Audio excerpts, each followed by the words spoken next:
नमस्कार, आप देख रहे हैं न्यूज प्लस 21। मैं हूं आपके साथ ललिता चक्रधारी। देखिए दिन भर की बाजारों पर न्यूज प्लस 21 की एक्सक्लूसिव बुलेटिन बाजार हलचल। रूस और यूक्रेन की जंग का असर दुनिया भर के शेयर बाजारों पर दिखा। निफ्टी 200 अंक से ज्यादा टूटा। सेंसेक्स में 700 अंक की आई गिरावट। यूक्रेन क्राइसिस से कच्चे तेल की कीमत में लगी आग। जेपी मॉर्गन का अनुमान $185 तक पहुंच सकता है क्रूड ऑयल।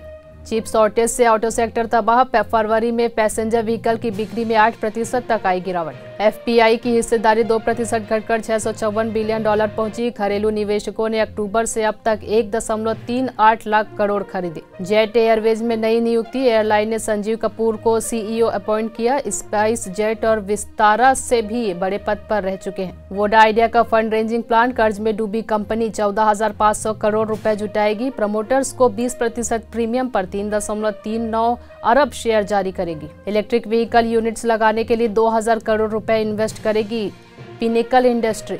आम जनता पर महंगाई की मार। 5 दिन में 30% महंगा हुआ खाद्य तेल। $110 प्रति बैरल के पार पहुंचा ब्रेंट क्रूड। जुलाई 2014 के बाद से सबसे ज्यादा महंगा हुआ। अमेजॉन और फ्यूचर ग्रुप केस में बड़ा मोड़। कोर्ट के बाहर बातचीत के लिए राजी हुए दोनों समूह। 15 मार्च तक का दिया गया समय। ऐसी ही जानकारी से लगातार अपडेट रहने के लिए हमारे चैनल को लाइक और सब्सक्राइब करना ना भूलें। नोटिफिकेशन के लिए बेल आइकन जरूर दबाएं।